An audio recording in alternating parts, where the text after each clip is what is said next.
Hi folks, Joseph Kursky here with you to show you the difference between a default satellite image and a UAV image.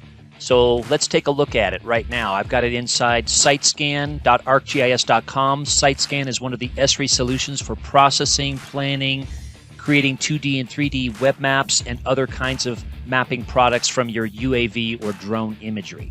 So if we zoom in on this, you can see that I've got a section of Arizona that doesn't look like anything different from the satellite image. As we zoom in, though, you're going to see a noticeable difference between the satellite image, this is the default satellite imagery inside ArcGIS Online, versus the UAV or the drone imagery right here. You can really see the difference. Look at the terrain, the pavement, and as we zoom in even tighter, we're getting sub-centimeter accuracy here on the UAV image, and the satellite image is probably a half meter or so.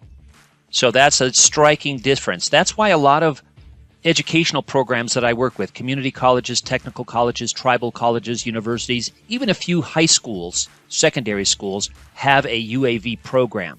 And don't just use UAVs for promoting an event or promoting the campus and how wonderful it is. There's nothing wrong with that, but make maps out of it.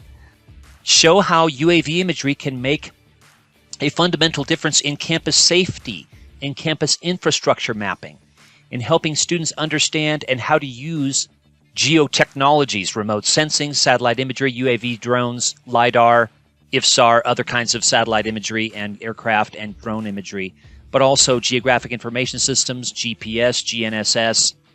I mean, look at this. This is fascinating when you've got, and look at this bridge here. Gracious. So you've got 2D and 3D, oh my goodness gracious. 2D and 3D imagery at your fingertips, and I just think this is absolutely fascinating and very useful career skills that you're building with students as you use and process and fly. So it's project planning, it's thinking about what kind of data do you want to collect, it's thinking spatially, it's processing data, it's using data, it's sharing data in places like this, and in story maps, dashboards, and in other kinds of web mapping applications.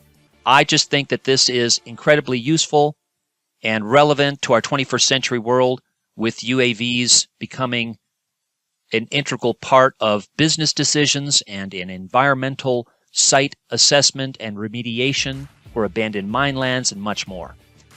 Thanks for taking a tour with me.